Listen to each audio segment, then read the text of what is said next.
আমাদের যে সকল মা বোনেরা বাড়ি থেকে শুনছেন, পর্দার অন্তরালের মা এবং বোনেরা, আমরা 1448 হিজরি রবিউল আউয়াল মাসের 1 তারিখ জুমার সালাতে সমবেত হয়েছি। করছি আলহামদুলিল্লাহ। রবিউল আউয়াল মাস আমাদের প্রত্যেকটি ইমানদার মুমিন মুসলমানদের আনন্দের মাস, আবার একইভাবে বেদনার মাস। কারণ হচ্ছে এই দিনে আল্লাহ পাক রব্বুল আলামিন এই মাসের কোনো একদিনে বিশ্ব মানবতার মুক্তির কাঙ্গাল, আমার আপনার প্রত্যেকের হৃদয়ের স্পন্দন,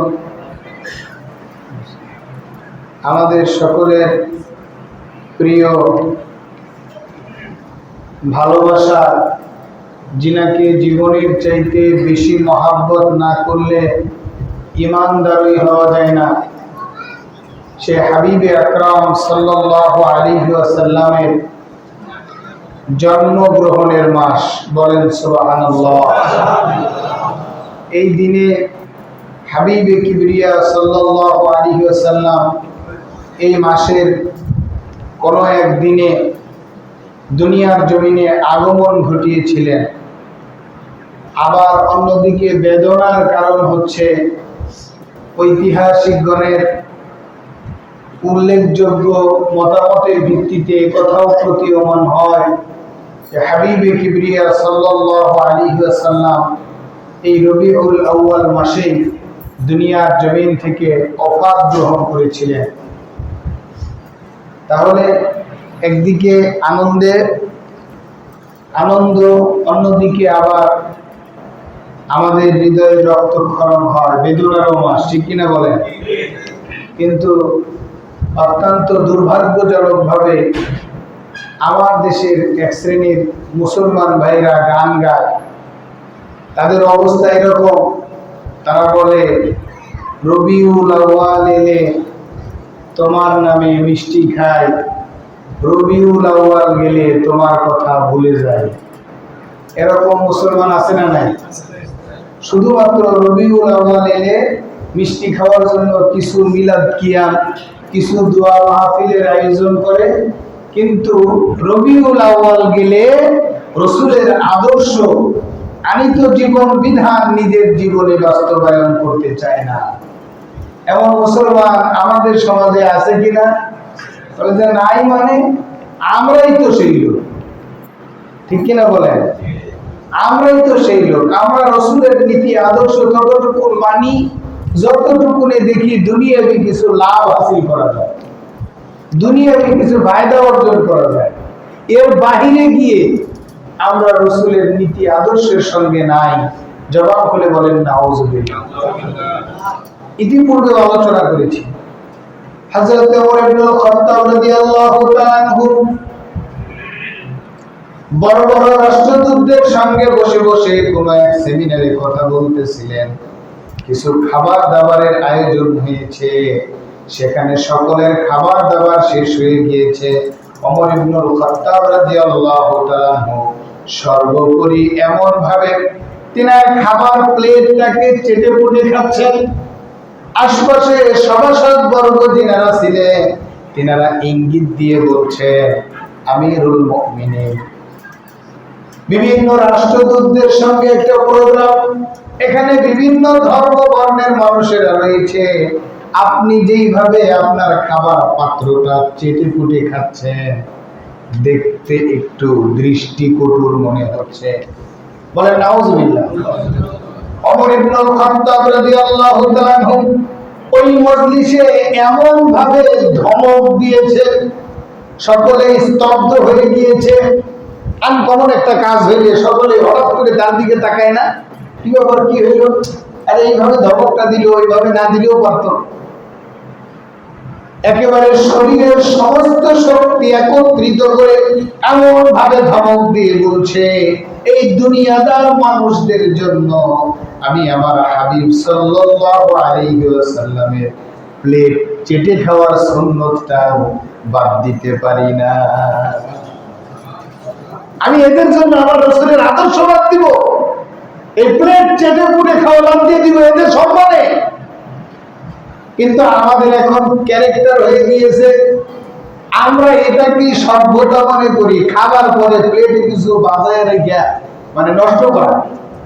এরকম আছে না নাই?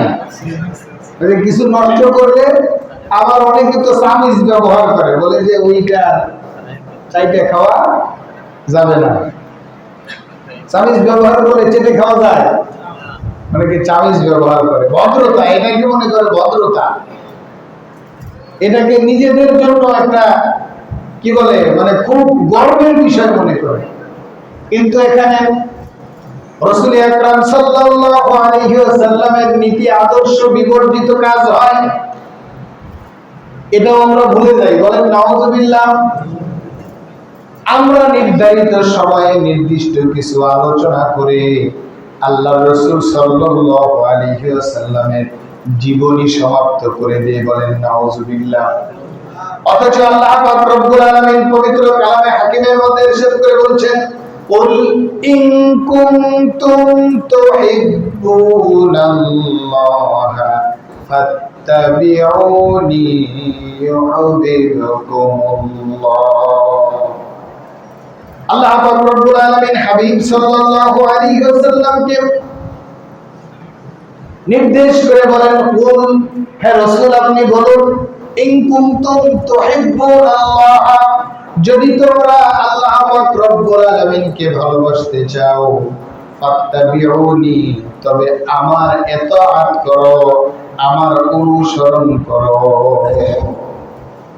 ইউহিব্বুকুমুল্লাহ, তোমরা আল্লাহ তাআলাকে ভালোবাসতে চাও, তোমরা যদি আমার ইতাআত করো, আমার অনুসরণ করো, আমার জীবন আদর্শ যদি তোমরা ফলো করো, আল্লাহ পাক রব্বুল আলামিন তোমাদেরকে ভালোবাসবেন। বলেন সুবহানাল্লাহ। ইউহিব্বুকুমুল্লাহ, আল্লাহ তাআলা তোমাদেরকে ভালোবাসবেন। ওয়া ইয়াগফির লাকুম যুনুবাকুম, আর তোমাদের জীবনের সমস্ত গুনাহ খাতাগুলি maaf করে দিবে। এজন্য আমাদের জীবনের প্রত্যেকটি ধাপে ধাপে, প্রত্যেকটি পদক্ষেপে রাসূলের নীতি আদর্শ গ্রহণ করা, রাসূলের নীতি আদর্শ মান্য করার দরকার আছে না নাই? শুধুমাত্র মসজিদে নাকি সব জায়গায়? শুধুমাত্র রবিউল আউয়াল মাসে নাকি প্রত্যেক মাসে? শুধুমাত্র 12ই রবিউল আউয়ালে নাকি সারা বছরই? আমরা যদি হাবিবে কিবরিয়া সাল্লাল্লাহু আলাইহি ওয়াসাল্লামের নীতি আদর্শগুলি গ্রহণ করতে পারি, আমরা যদি হাবিবে কিবরিয়া সাল্লাল্লাহু আলাইহি ওয়াসাল্লামের ভালোবাসা হৃদয়ে লালন করতে পারি, আমরা যদি তিনার আনিত বিধি নিষেধগুলি জীবনে প্রতিস্থাপিত করতে পারি, তাহলে আমরা দুনিয়ার জমিনের সাধারণ মানুষ থাকবো না। আল্লাহ পাক রব্বুল আলামিন আমাদেরকে দুনিয়ার জমিনের শ্রেষ্ঠ মানুষে রূপান্তর করবেন। বলেন সুবহানাল্লাহ। আমরা মুখে বলি রাসূলকে ভালোবাসি, রাসূলের নীতি আদর্শ অনুসরণ করা দরকার, অনুকরণ করা দরকার। রবিউল আউয়াল মাসে কিছু সিরাত মাহফিল হয়, কিছু দোয়া খায়রের আয়োজন হয়, কিছু মিলাদ মাহফিলের আয়োজন হয়, কিন্তু অত্যন্ত দুঃখজনক ব্যাপার, এই আয়োজনের ভিতরেও দেখা যায় আমরা রাসূলের নীতি আদর্শ অমান্য করি। বলেন নাউযুবিল্লাহ। গতকালকে ইজতেমার ময়দানে সাপ্তাহিক সভ্যজারি হয়। আপনারা যারা ইজতেমার ময়দানে যান বা তাবলীগের সাথে সম্পৃক্ত আছেন আপনারা জানেন। তো আমি মাগরিবের পরে একটু বয়ান শোনার জন্য গেছি। খালি পড়লে হয় না, একটু শুনলে আবার জ্বালাই হয়। বড় বড় ওলামায়ে কেরামের জবান থেকে কিছু নসিহত শুনলে এগুলি ভিতরে গাঁথে বাঁধে। তো এই জন্য আমার আবার শোনারও অভ্যাস প্রচুর, যেখানে সুযোগ পাই সেখানেই শোনার চেষ্টা করি। তো ওখানে আলোচনা করতে করতে বলেন যে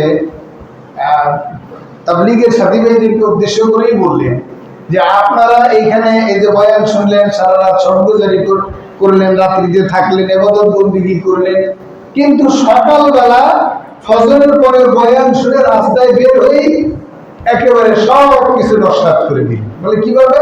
ওই যে রাস্তায় একটু রুটি ডাল পরোটা বিক্রি করার জন্য অনেকেই আসে, রাস্তায় নিয়ে ওইটা ক্রয় করে আর ময়দানের ভিতরে এসে বসে অথবা বাসায় গিয়ে বসে খাওয়ার সুযোগ পান না। অনেকেই দেখা যায় ওইখানে ক্রয় করে ওই জায়গায় দাঁড়ায় দাঁড়ায় সাফ করে থুয়ে যান। এরকম হয় কি না? বলে যে রাস্তার পাশে কিনলাম, এই জায়গায় আবার বসার কি আছে, দাঁড়ায় খেয়ে গেলাম। আল্লাহ রাসূল সাল্লাল্লাহু আলাইহি ওয়াসাল্লাম দাঁড়িয়ে খাওয়াকে পছন্দ করতেন না অপছন্দ করতেন? তিনি পানি পর্যন্ত পান করার নির্দেশ দিয়েছেন বসে। খাবার গ্রহণ তো পরের কথা। অনেকেই জমজমের পানি পান করার ব্যাপারে বলে যে জমজমের পানি দাঁড়ায় পান করতে হয়। আসলে এটা আমি আজকের আলোচ্য বিষয় না, কিন্তু এতটুকু টাচ দিয়ে রাখি। আল্লাহ রাসূল সাল্লাল্লাহু আলাইহি ওয়াসাল্লাম জমজমের পানি সবসময় দাঁড়ায় পান করেন না। এটা আপনারা আরো ভালো করে জানবেন, আরো ভালো করে শুনবেন, বুঝবেন।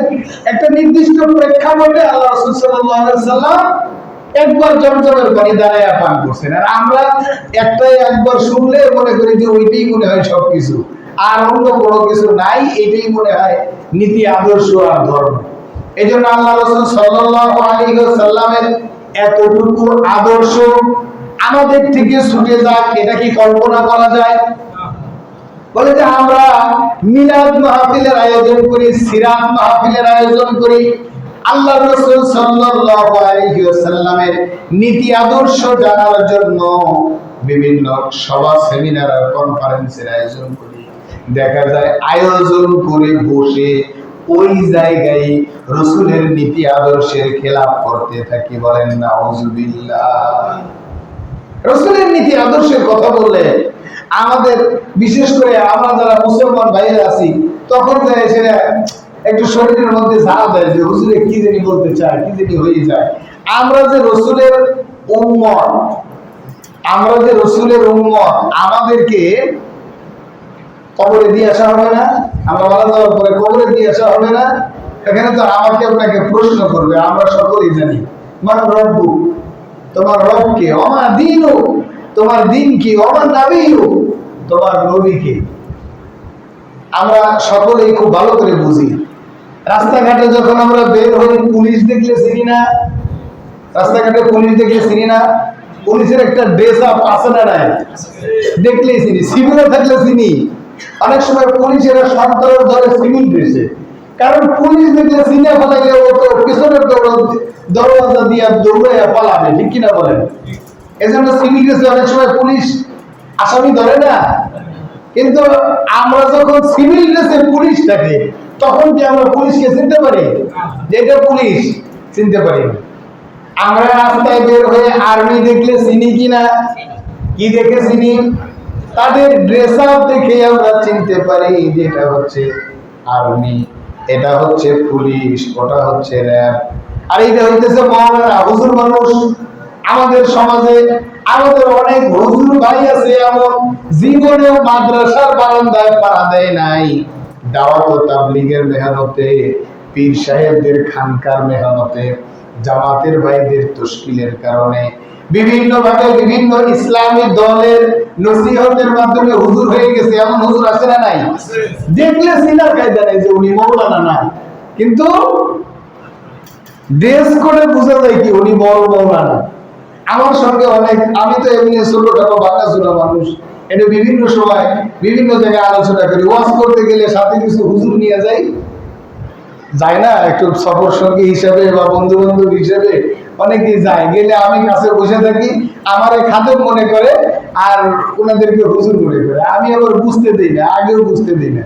জয়পুরহাট এক মাহফিলে গেছি, আমার সাথে আমার এক বন্ধু গেছে, খুব বুজুর্গ মানুষ, খুব ভালো মানুষ, হাফেজ মৌলানা মুফতি। উনি একেবারে এইভাবে কোর্তা মোর্তা পরে পাগড়ি পুগড়ি লাগায় বসে আছে, সবাই ওনার সাথে যায় মুসাফা করে। উনিও বিষয়টা প্রথমে বুঝতে পারেনি, পরে তো উনি বুঝছে যে হুজুর তো ভাঙা ছেড়ে হয়ে বসে আছে আর আমাকে তো প্রধান বক্তা মনে করতেছে। এখন আমি এবার পরে টাচ দিছি, খবরদার, যা হইতেছে হইতে থাক, ওদের সময় তো আমি যাব, আপনি তো রস করবেন না। উনি আবার ওইরকম প্রফেশনাল ওয়াইজও না যে একেবারে ওয়াজ করে একটা স্টেজ কন্ট্রোল করবে। এখন আলহামদুলিল্লাহ খুব ভালো বয়ান করেন। তো যাওয়ার সময় বলতেছে হুজুর তাড়াতাড়ি রেডি হন। আমি বললাম হুজুর তো রেডি, আর কি রেডি হবে? তো ফাঁক দিয়ে আমি একটু রেডি হয়ে নিলাম। এখন যাই স্টেজের চেয়ারে যাই, সেটা আমি বসি। ওনারা বলে কি ব্যাপার, কি হলো? হুজুর দেখতেও ছোট, আরো 3-4 বছর আগের কথা। এতক্ষণ মনে করলাম এই যে হুজুর। আর উনি যখন স্টেজের পিছনে বসছে, ওনার কানে কানে পায় আপনি হুজুর না? মানে ড্রেস কোডেও কিন্তু আমরা হুজুরদেরকে চিনি, ঠিক কিনা বলেন? যে হুজুরের সুন্দর জুব্বা আছে, হুজুর সুন্দর পাগড়ি লাগাইছে, হুজুরের মুখে চমৎকার দাড়ি আছে, এরপরে হুজুরকে দেখতে বোঝা যায় যে উনি হুজুর, ঠিক কিনা বলেন? এটা বোঝা যায় না? কিন্তু আমরা রাসূলের উম্মত আছি, মসজিদে নিয়মিত আসি, 5 ওয়াক্ত নামাজ আদায় করি, হুজুরদের সঙ্গেও সম্পর্ক ভালো, কিন্তু রাসূলের উম্মতের যে একটা ড্রেস কোড আছে, এই ড্রেস কোড আমাদের নাই। এমন রাসূলের উম্মত আমাদের মাঝেও আছে না নাই? কি বলেন, আছে না নাই? বোঝেন তো? আছে, যে সবাই বোঝেন না ইনশাআল্লাহ? সেই ড্রেস কোডটা আমাদের নিয়ে আসার দরকার না? নাকি আরো আরো খোলাখুলি আরো ভালো করে বলা লাগবে যে ভাই আপনি দাড়ি রাখেন, ভাই আপনি বিড়ি খাওয়া ছেড়ে দেন, ভাই আপনি একটু ঢিলে ঢালা পাঞ্জাবি পরেন, সুন্নতি পোশাকগুলি পরেন, এইভাবে বলা লাগবে নাকি? আমি এতে যতটুকু বললাম এতটুকু বুঝেন নাই? নাকি আমার এইভাবে আমার ভাইকে ভাইকে বলা লাগবে? বুঝছেন তো সবাই নাকি বলেন? আল্লাহ পাক রব্বুল আলামিন আমাদের সবাইকে রাসূলের নীতি আদর্শ মোতাবেক আমাদের প্রত্যেকের জীবন পরিচালনা করার তৌফিক দান করুন। সকলে বলি আল্লাহুম্মা আমিন। আমরা সকলে রাসূলের উম্মত।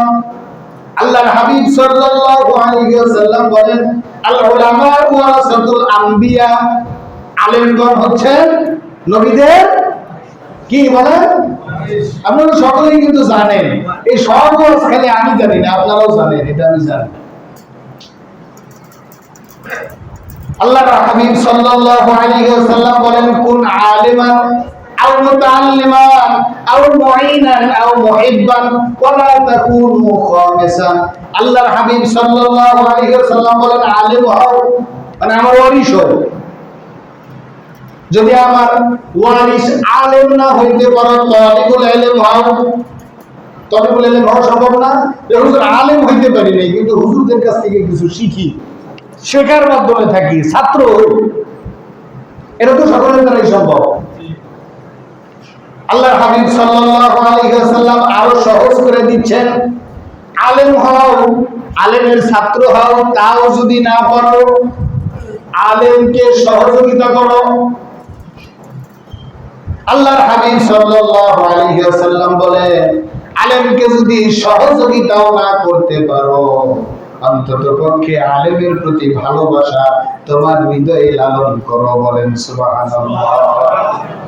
আলেম হও নাই, আলেমের ছাত্র হও নাই, আলেমকে সহযোগিতা করতে পারো নাই, আলেমকে ভালো তো বাসতে পারো না, ঠিক কি না বলেন? সর্বোপরি অন্তত পক্ষে আলেমকে ভালোবাসো। আলেমকে নবীর ওয়ারিস, এটা কিন্তু সাধারণ কথা নয়। নবীর ওয়ারিস আলেম, উত্তরসূরি আলেম, সেই আলেমকে শয়তান মনে হয় ধোঁকা দিবে না, পথভ্রষ্ট করার চেষ্টা করবে না। আমাদের অনেকের ভিতরে খোঁচা, তার হুজুরদেরকে দেখছি কত হুজুর কত আকাম কুকাম করে, হুজুর তো মানুষ, এর দ্বারাও ভুল হওয়ার সম্ভাবনা আছে। এটা তো ফেরেশতা না যে আল্লাহ তাআলা নির্দিষ্ট একটা রুলস দিয়ে ওনাকে দায়িত্ব দিয়ে পাঠাইছেন যে তুমি খালি রুকুতে থাকবা, তুমি খালি সিজদাতে থাকবা, তুমি খালি কিরামান কাতিবিন হিসেবে মানুষের আমলনামা লিখতে থাকবা। বিষয়টিতে এমন নয়। আলেমগণ মানুষ, তাদের মাধ্যমে ভুল হইতে পারে, তাদের ভুলগুলি যদি আমরা শুধরায় দেওয়ার মতো হয় আমরা শুধরায় দিব, অথবা কোনো আলেমের মাধ্যমে শুধরায় দিব। কিন্তু সর্বোপরি আলেমদের ব্যাপারে আমাদের বিদ্বেষ থাকা যাবে না। আল্লাহর হাবিব সাল্লাল্লাহু আলাইহি ওয়াসাল্লাম বলেন, আলেম হও, আলেমের ছাত্র হও, আলেমকে সহযোগিতা করো। এই তিনটার কোনোটাই যদি তোমার দ্বারা সম্ভব না হয়, চতুর্থ নম্বরে তুমি অন্তত পক্ষে আলেমকে ভালোবাসো, কিন্তু পঞ্চম নম্বর কোন আলেমের বিরোধিতা করো না। একটু জবান খুলে বলেন ইনশাআল্লাহ। আমাদের মনের রাজনীতি অনেক সময় বিরোধিতা হয়ে যায়, কিন্তু ম্যাক্সিমাম ক্ষেত্রে আমাদের সমাজের মানুষ ওলামায়ে কেরামগণকে ভালোবাসেন, মহব্বত করেন। বলেন আলহামদুলিল্লাহ। কারণ আমরা তো দেখি আমাদের রাস্তাঘাটে সালাম কালাম দেন, দাওয়াত খাওয়ান, মুসাফা করেন, হাদিয়া দেন, এগুলি তো ভালোবাসেন দেখেই তো করেন, নাকি বলেন? কিন্তু সেই আমাদের থেকে যদি কোনো ত্রুটি বের হয়, তাহলে সাধারণ আপামর জনতার ভিতরে একটু ক্ষোভের সৃষ্টি বেশি হবে, এটাই স্বাভাবিক। এটাও আমরা বুঝি, কিন্তু এরপরেও সতর্ক করার জন্য বলার দরকার আছে না নাই? সম্মানিত হাজিরিন, আলেম হওয়ার প্রথম স্টেপ হচ্ছে তালিবুল ইলম হওয়া, ছাত্র হওয়া, ঠিক কিনা বলেন? আর আলেম হওয়ার একটা কারখানা আপনাদের মসজিদের সাথে মাদ্রাসা আছে না নাই? আল মদিনা আইডিয়াল মাদ্রাসা এক নামে চিনি। অত্র অঞ্চলের প্রত্যেকটি মানুষের মুখে মুখে আছে যে আল মদিনা আইডিয়াল মাদ্রাসা, ঠিক কিনা বলেন? আপনারা সকলে চিনেন না? একেবারে চৌরাস্তা থেকে রিক্সা নেওয়ার জন্য একটা রিক্সাওয়ালাকেও যদি বলা যায় যে আল মদিনা মাদ্রাসায় যাবো, আর এক্সপ্লেন করে বুঝানো লাগে না যে কোথায় যাবো। আল মদিনা মাদ্রাসার মাধ্যমে অত্র এলাকায় প্রতিদিন আপনারা যদি এটা ইসলামিক দৃষ্টিকোণ থেকে চিন্তা করেন, কল্পনা করেন, তাহলে আপনাদের মন চাইবে যে আপনাদের পরিজাটা মাদ্রাসার সাথে ঝুলাই রাখেন। বলি সুবহানাল্লাহ। যেই জায়গায় প্রতিদিন গভীর রজনীতে যখন আমি আপনি ঘুমায় থাকি, তাহাজ্জুদের রক্তে উঠে নিষ্পাপ মাসুম বেগুনা বাচ্চারা উঠে উঠে আল্লাহর কোরআন তেলাওয়াত করে, বলেন সুবহানাল্লাহ। এই বাচ্চাদের দ্বারা কিছু ভুল হইতে পারে, আমরা মানুষ, আমাদের ভুলের শেষ আছে, কিন্তু আমাদের বাচ্চারা, এই নিষ্পাপ বেগুনা মাসুম বাচ্চারা আমাদের মসজিদের সাথে মাদ্রাসা, এই মাদ্রাসায় ভোর রাত্রি থেকে কোরআন তেলাওয়াত শুরু করে সমগ্র দিন দারস ও তাদরিস করে, আল্লাহর কোরআন শেখানো হয়, রাসূলের হাদিস শেখানো হয়, বলেন সুবহানাল্লাহ। তাহলে এই মাদ্রাসা, এই তালিবুল ইলমদেরকে আমাদের সকলের মহব্বত করা, ভালোবাসার দরকার আছে না নাই? তাদের প্রতি অন্তত পক্ষে সর্বোপরি আমাদের পরিবার থেকে দোয়া করার দরকার আছে না নাই? আমি আজকে কেন এই প্রসঙ্গটা এইভাবে আলোচনা করে নিয়ে আসলাম, আপনারা জেনে খুশি হবেন, শুনে খুশি হবেন। আজকে আমাদের আল মদিনা আইডিয়াল মাদ্রাসা একজন ছাত্র পবিত্র কোরআনুল কারীমের হিফজ সম্পন্ন করেছে, বলেন আলহামদুলিল্লাহ। আমি যে সকল অভিভাবক উপস্থিত আছেন, আজকে যেই ছাত্র হিফজ সমাপ্ত করেছে, তারা একেবারে শেষ সবকের 2-3 লাইন আপনাদেরকে তেলাওয়াত করে শোনাবে। আমি শুনে এসেছি, এরপরে আমি হুজুরকে বললাম যে হুজুর শেষ সবক তো শুনলাম, এবার একটু মসজিদে মুক্তাদিদেরকেও শোনাবে। আপনারা শুনতে রাজি আছেন তো ইনশাআল্লাহ? আমি কিন্তু আমার ওয়াজের সময়ের মধ্যে এগুলি করতেছি, আপনাদের সময় খাইয়া কিন্তু করতেছি না। জি জি।